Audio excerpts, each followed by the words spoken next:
study period. Cities that were considered better, like Mumbai, Chennai, Pune, even Bengaluru, repeatedly slipped below safe limits. Now, globally, the picture is no better for us.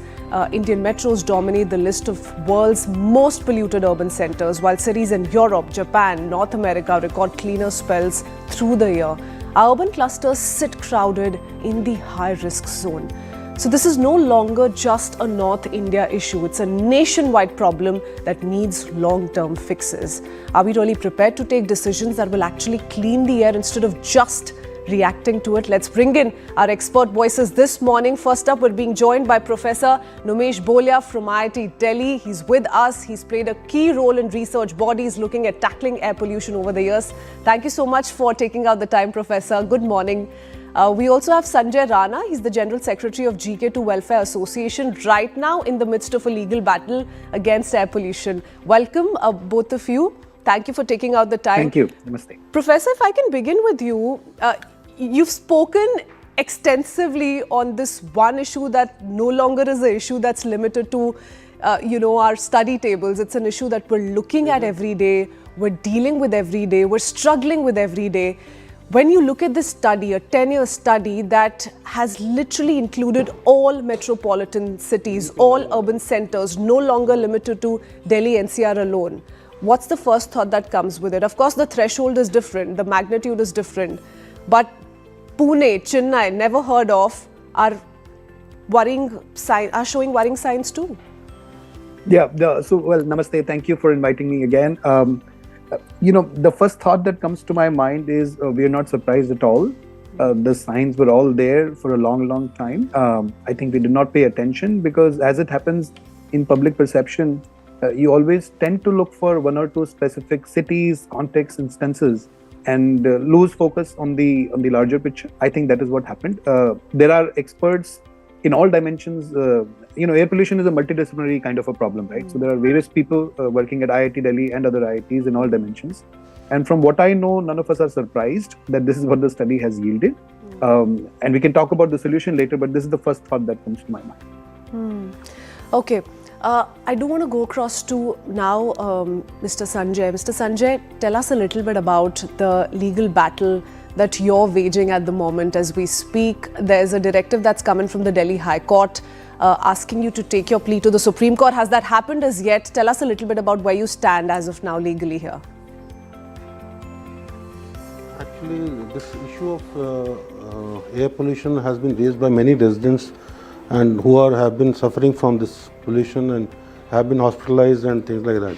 So, considering our residents' plea, so we took up the matter and we approached the High Court for immediate action as per specific authorities are concerned for Delhi itself.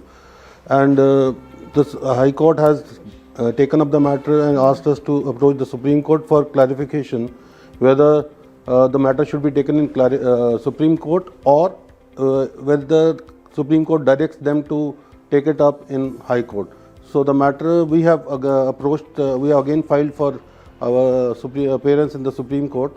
The matter is listed on 10th, I think. So we'll be appearing in that matter. Mr. Rana, also tell us a little bit about the observation. What compelled you to take this up? Of course, you are the General Secretary of GK2 Welfare Association. So in that capacity, it's incumbent upon you to take this cause for the people residing there. But apart from that, what are the observations you've made in your community? Talk about schools, talk about outdoor activities, talk about market areas. What's been your first observation which has been very worrying for you personally? Actually, the main is primarily the health concern of the residents, and it's pollution all over. AQI going up to 555 the day we had to approach to the court, and it was practically you can't even breathe properly. So every household has got a air purifier. And that too also doesn't work properly. The young newborns are approaching the hospitals. The elderly are approaching the hospitals. I have taken so many people to the hospital myself, and they are still hospitalized. So this AQI of Delhi is really worrying, and basically not good for any section of the society. So government should take primarily it should be responsibility of all the organizations like MCD, Delhi government and all. So to look into this and take it up on a very war footing, and this has been a consistent problem not only this year but every year around this phase, in these months, every year. So this problem is there. So so it's basically everybody is getting affected. Yes. Professor Bholia, now we're looking at this problem, of course, be extremely worrying in the northern belt. That's where Delhi NCR comes into picture. That's why we're seeing what we're seeing all around us. The situation is not very different in other parts of the country. Of course, they're looking at moderate AQI, but a lot of Mumbaikars, for instance, say that what they've been witnessing the last 4-5 years is something that they'd never ever seen. A lot of geographical factors do play a role, wind factors do play a role, but tell us a little bit about local emission factors. And have you seen that trend change over the last 10 years, if at all? So many studies come up with, use different methods and come up with their own findings. So while the trends would change, broadly, the source of emissions do remain the same, I think, very broadly. So, for example, vehicles, dust, industry, these three factors, and construction, they always play a role, as I can see flashing, things flashing out here. Delhi specifically also faces the issue of stubble burning, but that may not be all year round, right? That's only for limited time, and maybe there is not much we can actually do about it, apart from, usual monitoring and one or two things that we do have in mind. But apart from that, I think these factors do tend to remain constant. Maybe the composition of each one of them does change from area to area and time to time. But we do know broadly this is what the sort of set of sources is. And we also, interestingly, do know what we can do about some of them.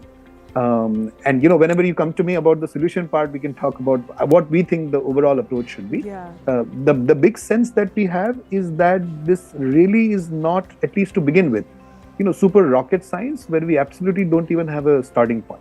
That is not there for sure. And do you think we've reached the starting point as yet, or we're far away from the starting point itself? Because up until now, till last year, remember, a lot was being spoken of, or the blame was being pinned totally onto stubble burning in neighboring states. Now, a lot of studies have come out to show that how there's been a reduction of at least over 15% in crop burning if compared to 2024.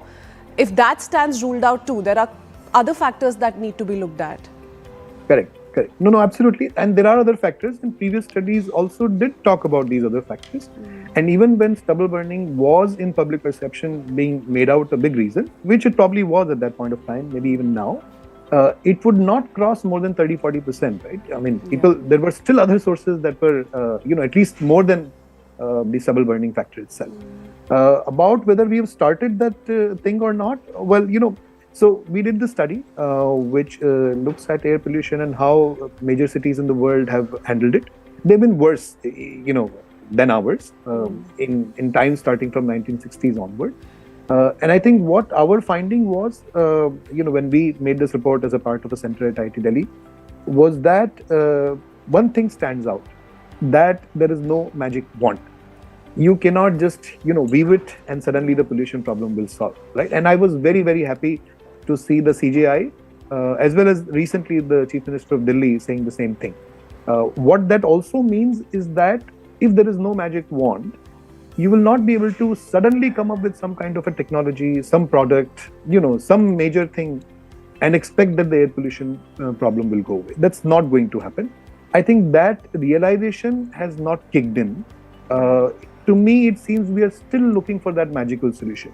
Let's seed the clouds and have rain. But Beijing did not have a magical solution. They came out with a 5-year action plan, and we've seen the results over 10 years. Why are we not in a different position today? Exactly, yeah. So that's what we've been saying, is that we need to stop looking for these magical answers and make our own solution. And that will be painstaking. I think in a country like ours with, so much of, not chaos, but, noise around all kinds of things, right? It becomes difficult to sort of put focus on a plan that you make. People will raise all kinds of noises and all kinds of, irritants will come, many factors will come in. But there needs to be somebody, some agency that keeps its head straight, right? And focuses just on what the plan is and keeps on looking at nuances of why the particular thing that we have talked about is not working. I'll give you an example. So we've been talking about dust as a major source, right? Now we do know that what needs to be done for dust is regular cleaning. But so far, I don't see an effort that is really trying to look into details of why, despite the efforts that we have made, it is not working out as we want to be. Yeah. Yeah? There could be various things. Maybe they understand. Maybe there is a plan about how the vehicles would move, cleaning the dust. Maybe there is something about how the broom itself is touching the ground or not. Maybe there is something about we simply don't have enough resources for these vehicles to move around in all sorts of areas that matter. These details is what I find missing. Unless we are willing to launch into these details, I think we will not be able to get there. One last thing that I had to add here before we move on to other things is, our sort of entire focus tends to be on looking at the AQI numbers and getting worried by it. I think we need to change our approach a little bit. In the long run, we need to make sure that emissions simply don't come. We minimize the emissions through a variety of policies, factors, technologies. We can talk about that now. But in the short run, right now, right here, I think we need to be able to figure out strategies that minimize exposure, of these PM the particulate matter, which is the main worrying cause. And how do you do that? So you look at what the major issues are, you identify what the hotspots are, right, the big areas, and then you focus on them. Instead of trying to look at the entire city and somehow magically bringing down the AQI of the entire city and things like that. So this painstaking approach of identifying the problem and painstakingly one by one strategizing on the elements and keeping on delving into nuances is something that I think is missing. In that sense, we may not have started our first step towards what the other cities might have. Which also means a lot of changes at the policy level that are needed, and that's where the biggest challenge comes into play. So we'll come to you for an answer on that, and we really want to understand what those solutions can be, because we keep talking about the problem, but where do the solutions lie? Speaking of solutions, Mr. Rana, being the General Secretary of your welfare association, tell us if at all citizen groups or resident welfare associations have taken up any such initiatives to, at least at their own level, ensure that there is some sort of reduction or they're able to successfully tackle air pollution. Has that happened, sir? If yes, how? See, as an association, probably what we are doing is we have our own sanitation team, which we have employed over years. I think I remember almost maybe around 10 years from now, we have been cleaning our back lanes from our RWF funds, which primarily the role of the MCD, but we have taken the responsibility on us. Probably we are the only one of the associations doing all that. So it is so many activities like that. So we keep continuing in our area. This sanitation is one of them, and even tree pruning, we help the government organizations with the process. So we work in sync with the authorities, but I think there's a bigger vision required to do better things. So everything is doable. I think the vision should be larger. And what impact on public health have you witnessed? You spoke briefly about it, Mr. Rana, but of your personal interactions, when you interact with family members, are senior members of families not stepping outdoors, are parents reporting of more cases of asthma in their children? What are those interactions telling you? So basically, like some of our team members only there, he has a newborn child, so they have a issue with the health because of air. His grandmother has an issue, she is around 80 plus, they are all getting hospitalized. So many residents are getting hospitalized. Even for that matter, I was out of the country. The day I came back, suddenly I had a shock of this air pollution.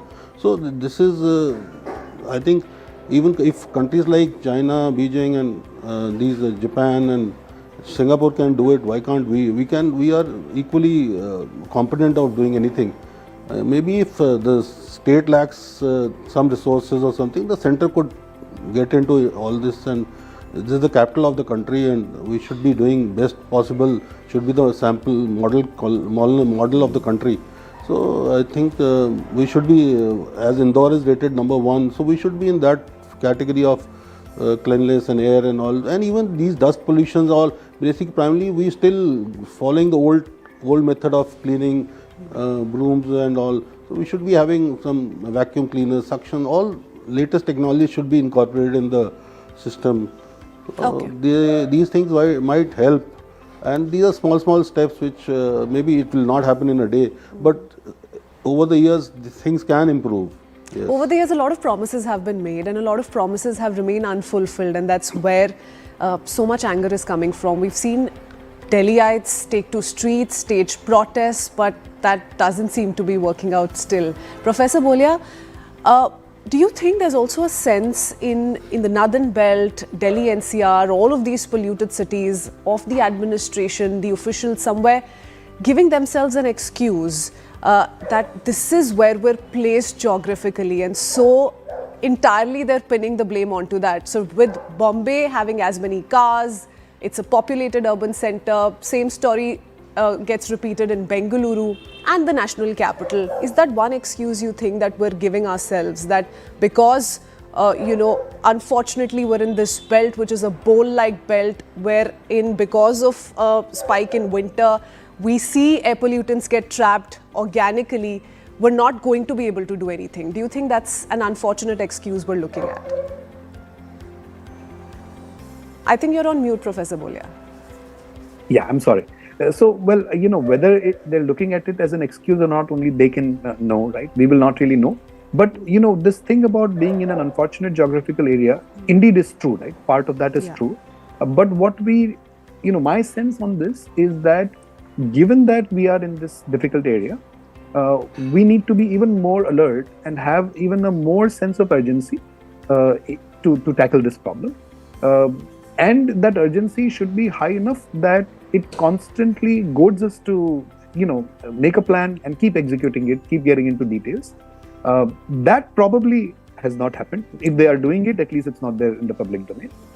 So I don't think it's an excuse. I think, like the CM also recently pointed out, they have a large city to run. And if drastic measures are taken suddenly, no citizen is going to like that either, right? So I think it's not an excuse, but I think that sense of urgency, it seems has not kicked in yet, to the extent that it will force everybody to look at it in a very, very detailed kind of a way, and not look for a magical solution. See, when you have an urgency, right? Somebody falls sick, right? The only thing that you do when somebody, for example, unfortunately, God forbid, doesn't happen to anybody, is somebody, your close family is admitted in a hospital. You don't expect that somehow only a magical doctor will come and solve the problem. Of course, that keeps on happening, but everybody tries to do their job. Every hour, everybody is trying to figure out what is it that we can do continuously, right? It goads us into action. That sense of urgency probably has not yet kicked in, which should have kicked in given that it is such a difficult situation. So we'll have to be more alert and we'll have to be on our toes all the time as compared to the others. Speaking of solutions, if you, Professor Bolia, could choose, let's say, 3 policy changes that could move the needle in, let's say, 12 months, what are they? Yeah. So, thank you for coming to that point. I exactly have 3 points, actually. Not all of them relate to policy. The first one is, something that we can definitely do is tackling the dust problem, right? We need to look at details of why that is not working. Do we not have enough vehicles? Are we going to the right places? Is the vehicle working fine? It may or may not have the broom. Please don't get me wrong. We may not be using the old technology, right? But is it really doing the job properly? For tackling dust, there is also a water sprinkling solution. Are we looking at those solutions? Some colleagues of ours have developed that solution. Can we look at it in detail and actually deploy it? Because in our lab kind of settings, it seems to be working, right? So that is one. I think dust is one thing that we can handle, but that will happen only when we try to get into details.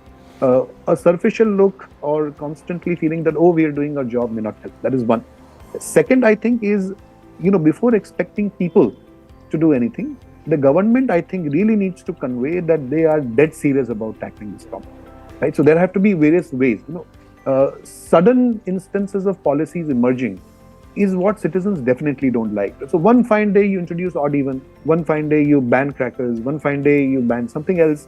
Those knee-jerk kind of reactions may or may not help, right? So it might be needed. But then before that, I think my sense is the government should convey that we do really care and we are doing what we can possibly do.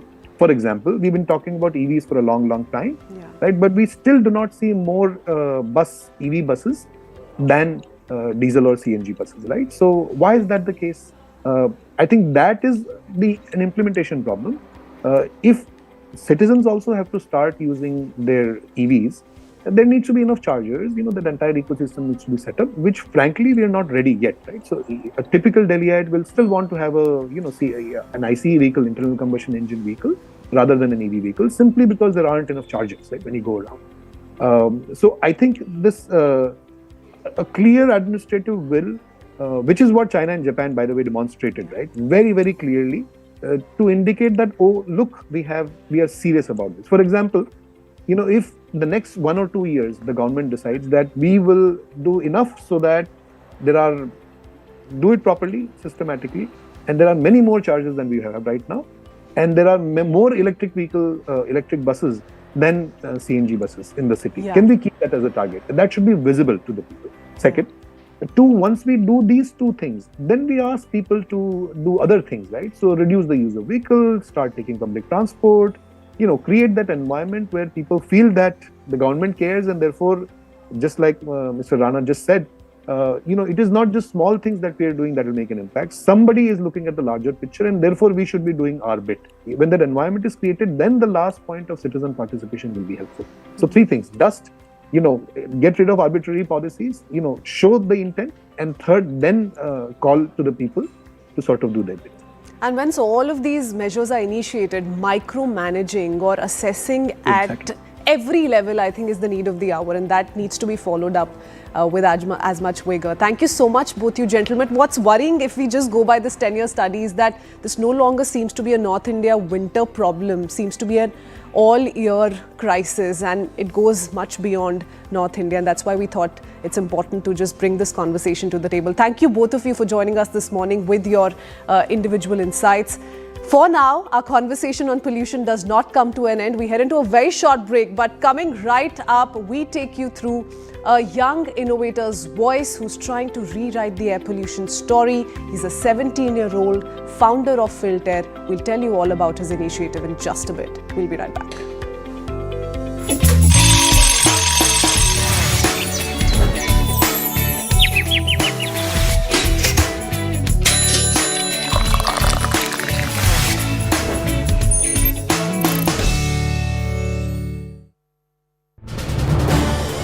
This is News 18 Network.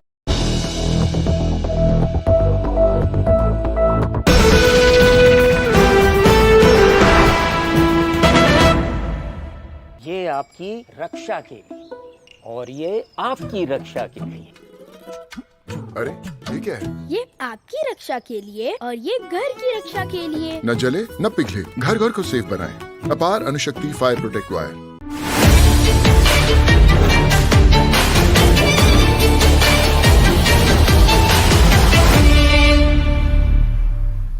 The Goa tragedy now, which is a story of criminal negligence and brazen escape. In Goa, the owners of the Birch nightclub, Saurav and Gaurav Luthra, fled to Phuket within hours of a massive blaze that killed 25 people. Interestingly, both took Indigo flight to escape while people were struggling at the airports due to the crisis that the airline is facing currently.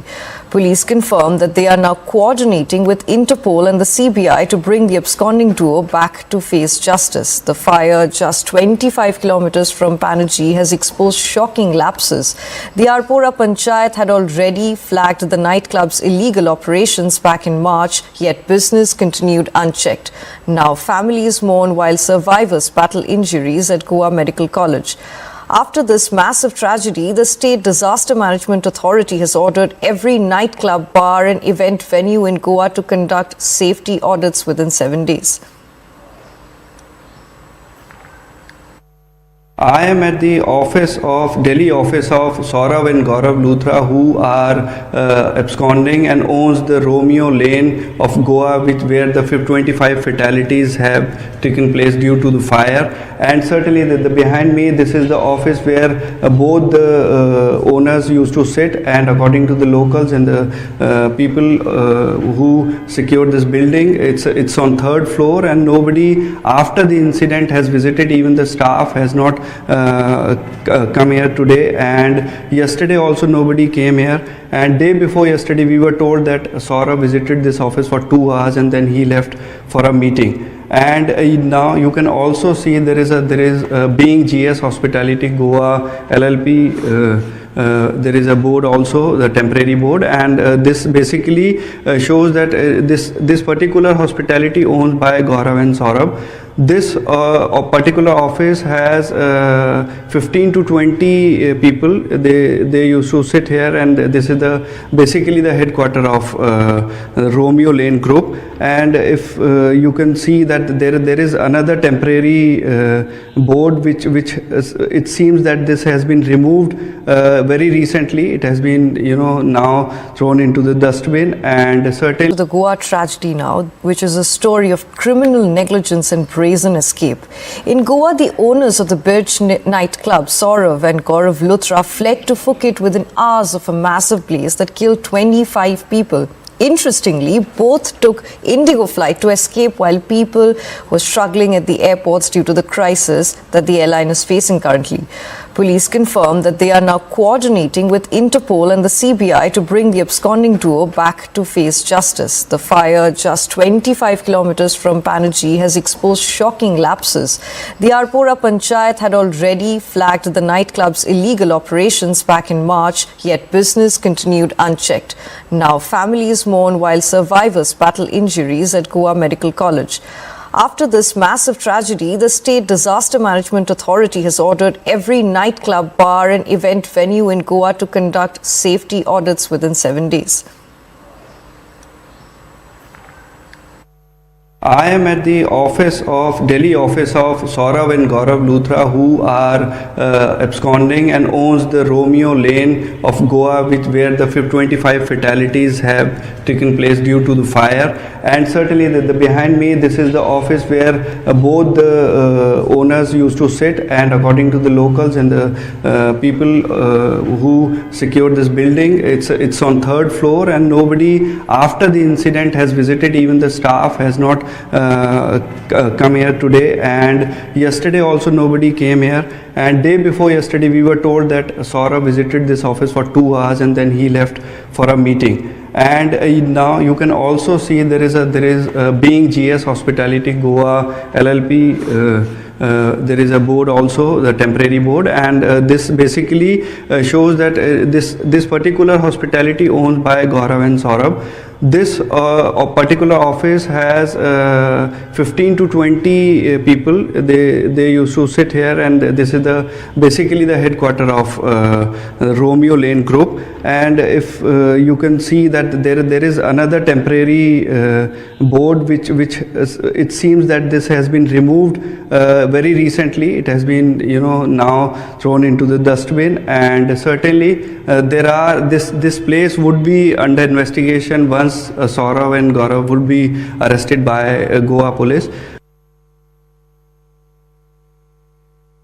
Well, it's a part of the pattern when rules are not implemented. There are rules to sanction permission, give to permission to restaurants, what fighting safety norms should be there, all that. But they are flouted. You give bribe and this is flouted. It's happening in Goa. The entire Goa land is being sold off to mafias there. The drugs are being allowed freely. The drugs were imported in the Mundla port of Adani. But nobody has heard about that, what happened to those tens of thousands crores worth of drug smuggling into Adani.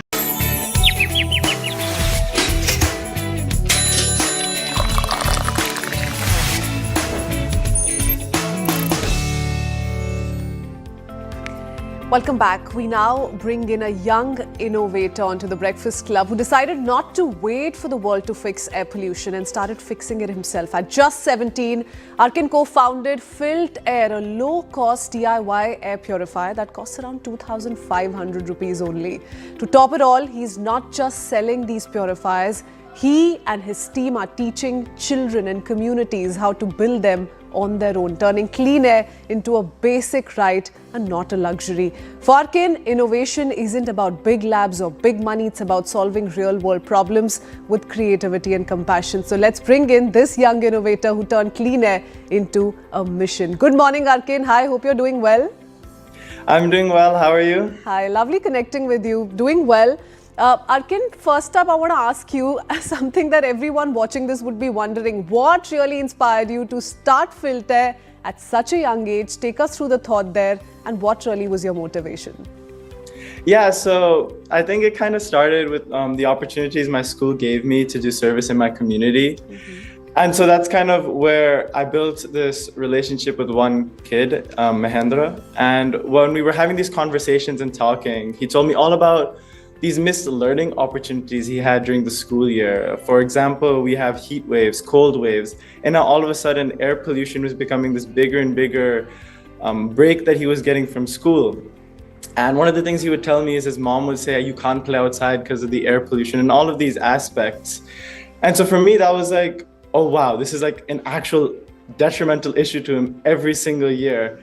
And it's not affecting me as much, but it's definitely affecting him like to the extent where he's missing school. And so what I did is I asked him questions and I asked him all about what he thinks air pollution is. And the biggest problem was that he wasn't being able to kind of formulate what he thought or his knowledge about air pollution. Like he wasn't very knowledgeable about the aspects around what PM 2.5 particles are, what the different particulate matter is, how to understand what an AQI measure is. And so taking all of these aspects and then asking administrators, teachers, what they think would be the best solution is kind of what inspired me to do something about this. And then of course that led us down the eventual journey of creating this workshop-led air purifier where the aim is to provide the skills for them to make their own purifiers or innovate on it to suit their needs however they see fit.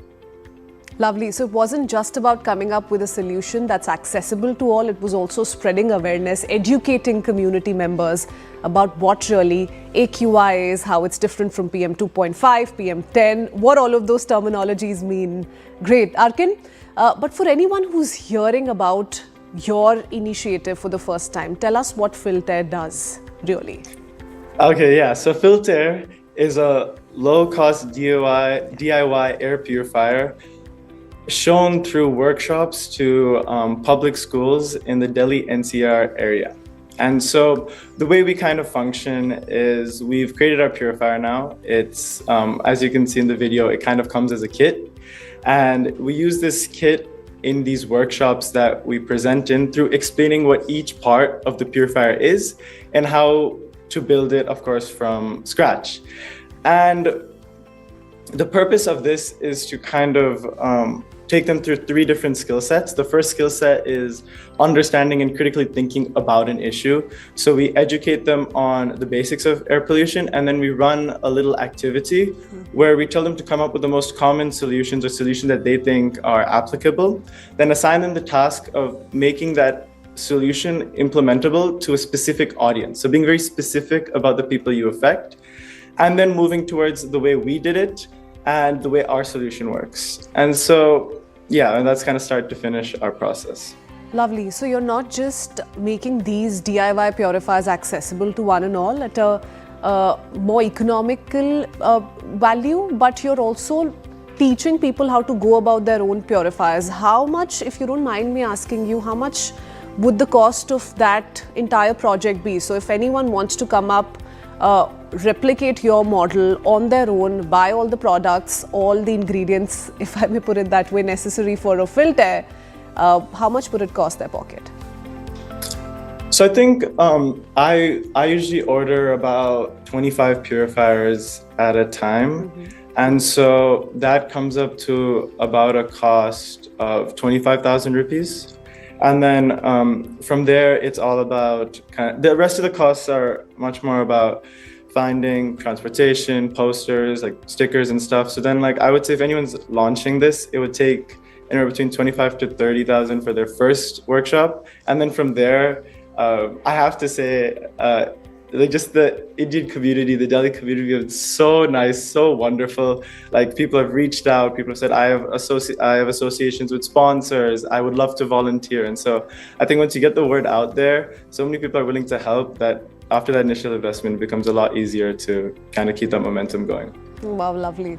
Arkin, now tell us a little bit, let's go back in time. Tell us what about AQI levels in Delhi NCR, because that's the story that compelled you to come out with a solution. What about it and its health impact worries you the most? Yeah, so I think since I've been a kid, my first interaction with air pollution was my soccer match getting cancelled because the AQI was too high. And so for me and my whole childhood, AQI was always about what I can't do, not like the effect it's having on me. Until like last year when my school got cancelled because AQI kind of broke the meter again. But this time it was like 1,000 AQI and it made like international headlines. And then this was around the same time I was having that conversation with Mahendra. And so then of course I was like, why is this actually, like, because I thought I knew what air pollution is, but then when you think deeply about it, you're like, you understand what an AQI monitor is, you understand what these particles are, but no one actually thinks about the effect it has on you. And so when I started reading up on it, I read a few research papers. I realized, yes, it does have a lot of health effects, but for me, the biggest concern was that it actually affects neurodevelopment. And so that was my biggest health concern, that if you're exposed to it during your formative years, so while your brain is developing, it can have detrimental impacts on the way you develop. They saw links between like different nervous systems, the brain, blood walls thinning. And so that for me was concerning because I was like, the next generation is going to be the one that solves this issue. And if they're not even given the opportunity to solve it because they don't have the availability of options to choose from as just something to keep on learning, I think is kind of where the spark, the start, the kind of passion came from. Okay. Can now tell us, what stage are you at in life right now? Are you fully dedicated to this one project? Are you also pursuing education in any way? And how did your family and friends react when you decided to start a company at just 17? Were they like, wait it out a little bit, you can start this 4 years from now after completing your education? So yeah, right now I'm in my 12th grade. I think the biggest reaction actually came because before all of this, I think when you don't have media exposure, people are like, oh, he's doing like a little side project. But the Better India had covered us. And I think as soon as the Better India covered us, and then all of a sudden I was on all my friends' Instagram pages. I was on like my mom was sharing it to all her friends. I think all of a sudden there was this kind of uptick of like, oh shoot, he's making an impact, he's doing this thing, and he's doing this while he's doing school, and then maybe this could be a career option. And I think that right now I'm definitely going to continue this for the foreseeable future, but I'm completing my 12th grade in high school. Okay, lovely. So it studies right now alongside Filter, and that's going to continue. That's going to be the story that we'll see around you the next couple of years as well. Okay, lovely. Tell us now, as we keep up with these visuals, they look really fascinating. Tell us about the core technology behind it, and how do you really compare it to, let's say, high-priced purifiers, which many, like you said, can't afford? Yeah, so I think I can get started with like a HEPA filter. So actually I have a few things here. Sure. And so this is what you would see as a traditional HEPA air filter. Of course, it's a little bit black now, but originally it's white. And this is the technology used. They use a pleated one so that it's more efficient, it's better. And this cleans particles up to 97%. And so this is like the main technology in air filters. Surprisingly, this is it. So this filters both large, medium, and small size particles because it's just a random assortment of glass fibers or fabrics together, interwoven in such a way that it's like basically random. So the particles of different sizes can get stuck in it. And so that's kind of what we've done here. If I remove this pre-filter, this HEPA filter that you can see inside the holes is the same grade as this one. Ours is less because the HEPA filter is the most expensive part of the purifier, and we're trying to reduce costs. And when we were testing, we realized that while we're not reaching that 97% effective rate, we are still reaching 50 to 80% in indoor spaces.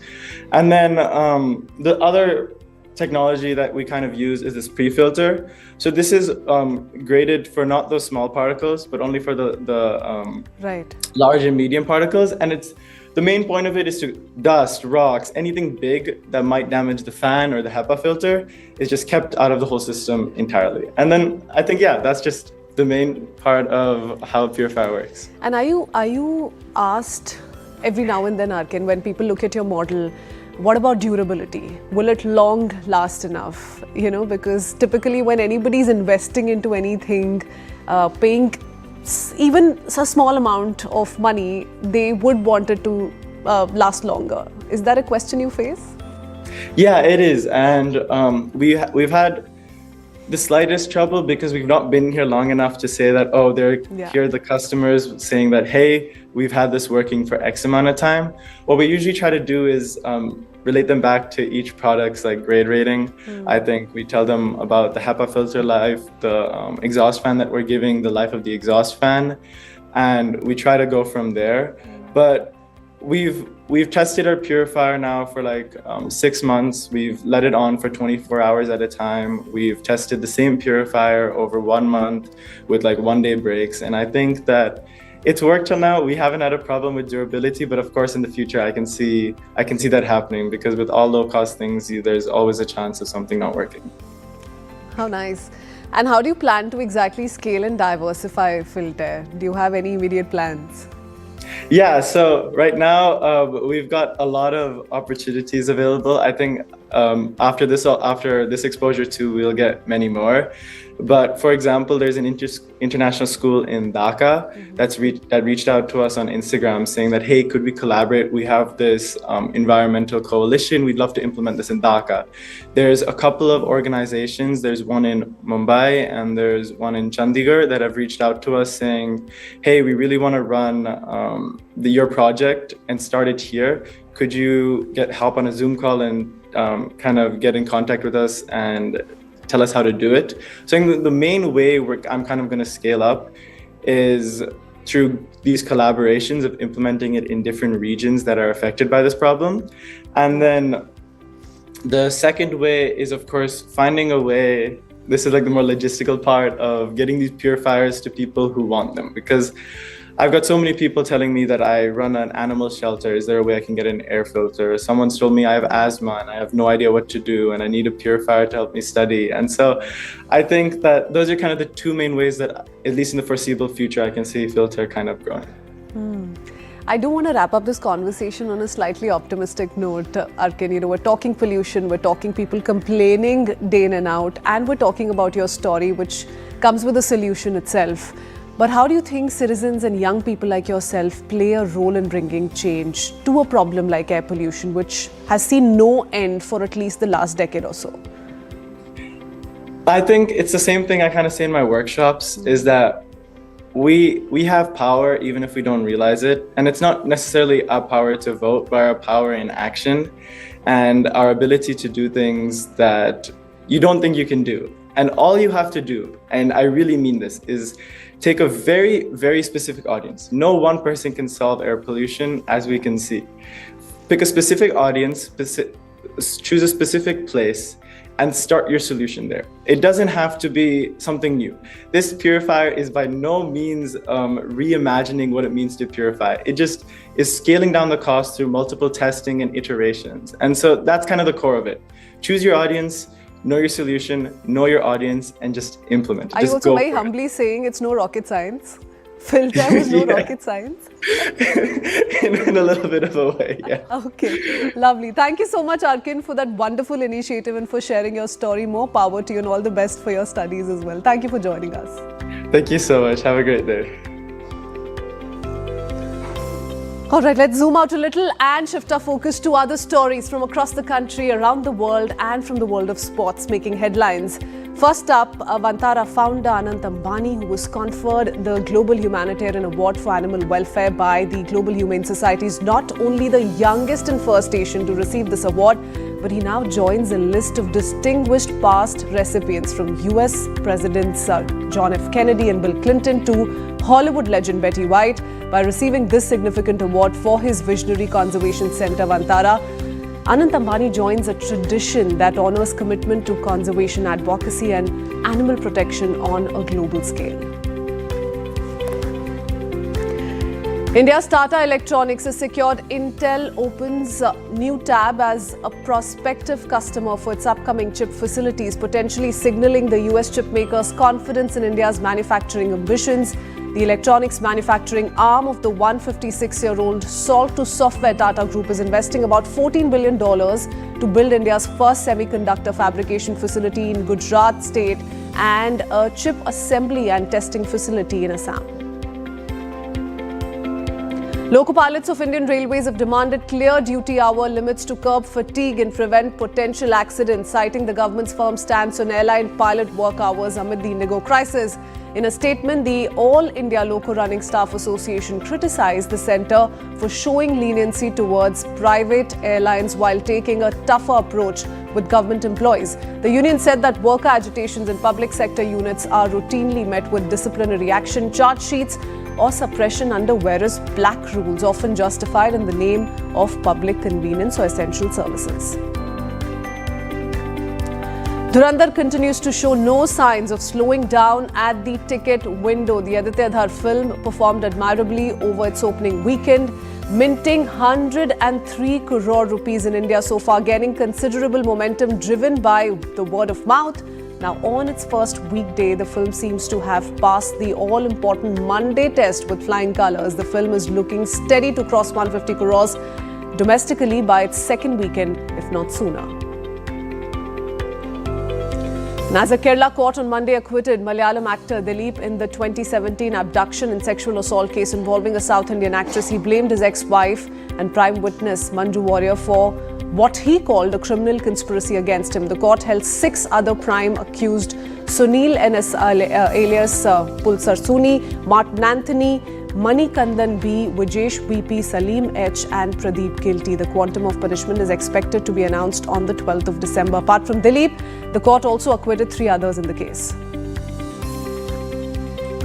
Taylor Swift turned Arrowhead Stadium into one of the weekend's biggest celebrity moments, and this time she didn't arrive solo. Swift showed up with her longtime friend Selena Gomez and took on the Houston Texans, marking the first time the two have attended a Chiefs game together. Their appearance instantly sent social media into a frenzy. As many as 350 players will go under the hammer at the IPL mini auction slated to be held on the 16th December in Abu Dhabi. The initial list comprised 1,355 players, and the BCCI asked 10 franchises to give names they want at the auction. After the consultation, the list was trimmed, and as many as 25 new names that were not part of the exhaustive list have now been included. Among the 25 fresh inclusions, 23 Indians and 12 overseas is South African Quinton de Nock, who didn't feature in the initial list. And the Indian junior women's hockey team defeated Wales 3-1 in their FI Junior Women's World Cup qualifier match. India dominated from the start, creating multiple penalty corners and circle penetrations. India's disciplined play and high pressing ensured victory. Now India will play their next match against Uruguay.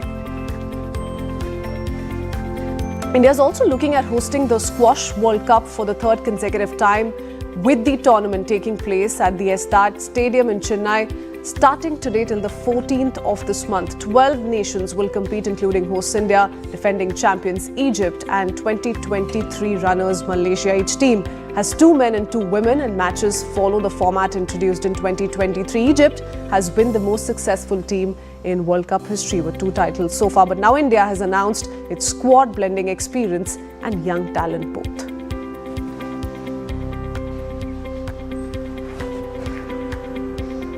Speaking of sports, India also begin their 5-match T20 international series against South Africa in Cuttack with a full-strength squad. Suryakumar Yadav confirms Shubman Gill, Hardik Pandya are fit as the hosts look to build on the strong recent form ahead of the 2026 T20 World Cup. Do remember, this is coming also on the back of that all-important win in the ODI against South Africa. Here are more details.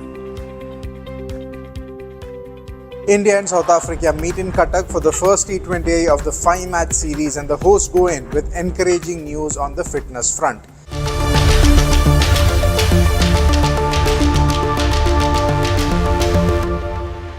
Shubman Gill returns after a neck injury while Hardik Pandya's comeback adds depth with both bat and the ball. अभी तो दोनों एकदम तंदुरुस्त और fit लग रहे हैं एकदम. टीम में आए तो हैं साथ में. आए तो हैं साथ में. I think what you saw in Asia Cup also, when he was bowling the new ball, he opened a lot of options, a lot of combinations for us with respect to playing 11. So that's what he brings to the table.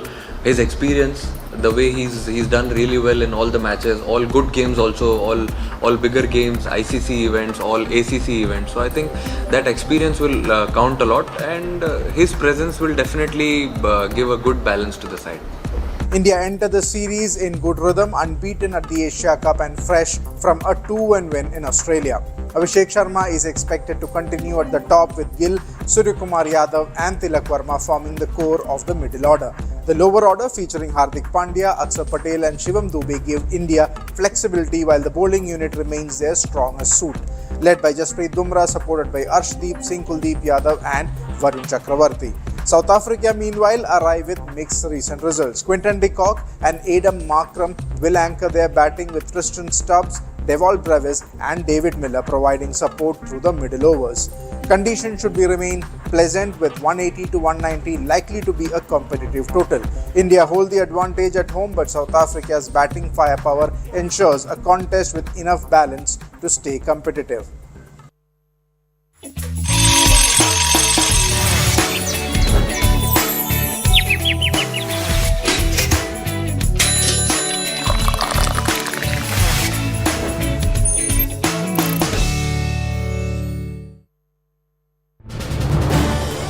This is News 18.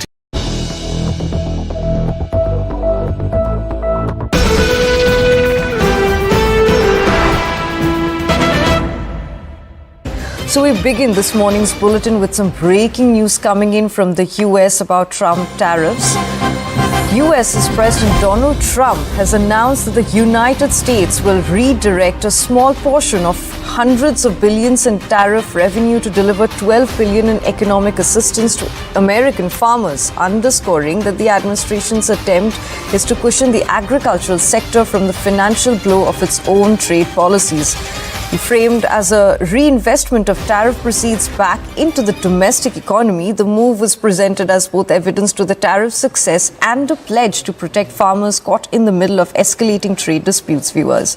The statement also raises broader questions about the actual amount of tariff revenue collected, the sustainability of such relief programs, and whether the aid package reflects economic necessity or political strategy heading into a contentious period of US trade and agricultural markets. Why is India allowed to do that? They have to pay tariffs. Do they have an exemption on rice? No, sir. We're still working on their trade deal. So yeah, but they should be dumping. I mean, I heard that from others. So you can't do that.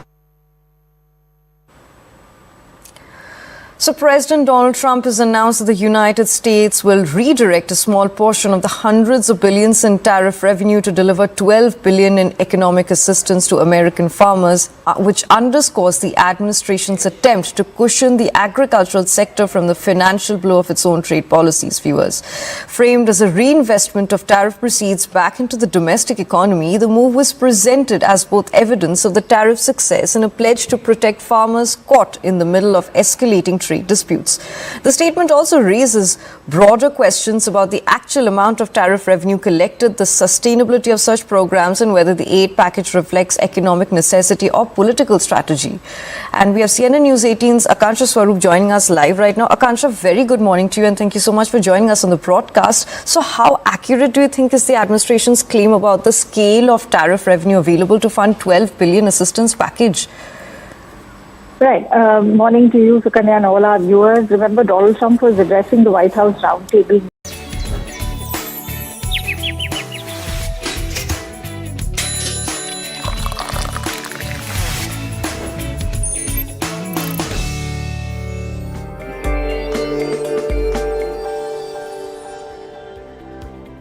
Welcome back. We now bring to you a special section on financial markets powered by Money Control Pro, Money Control's premium destination for investing in business insights. First in markets, GIFT Nifty is indicating a muted opening for Indian stock markets. Asian stock markets edged lower in morning trade as traders eye US Federal Reserve monetary policy this week. US stock markets closed with marginal losses. Crude oil and gold prices steady as market participants await economic data. Speaking of the aviation sector in particular, it's seeing an unprecedented scenario play out. The country's leading low-cost airline is grappling with a severe operational disruption.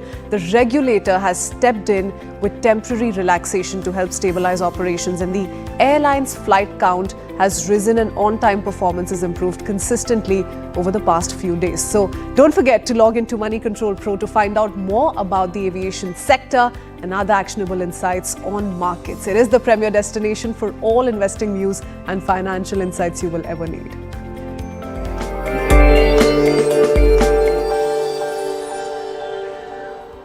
And with that, we come to the end of this edition of The Breakfast Club. Thanks for watching, being with us, staying up this morning and enjoying The Breakfast Club with your morning cup of coffee. We'll see you tomorrow, same time, same place. Bye-bye.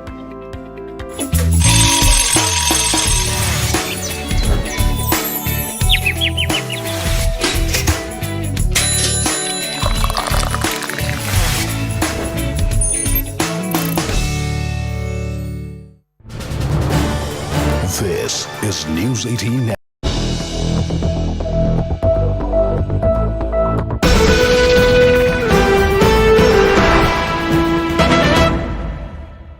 So we begin this morning's bulletin with some breaking news coming in from the US about Trump tariffs. US's President Donald Trump has announced that the United States will redirect a small portion of hundreds of billions in tariff revenue to deliver $12 billion in economic assistance to American farmers, underscoring that the administration's attempt is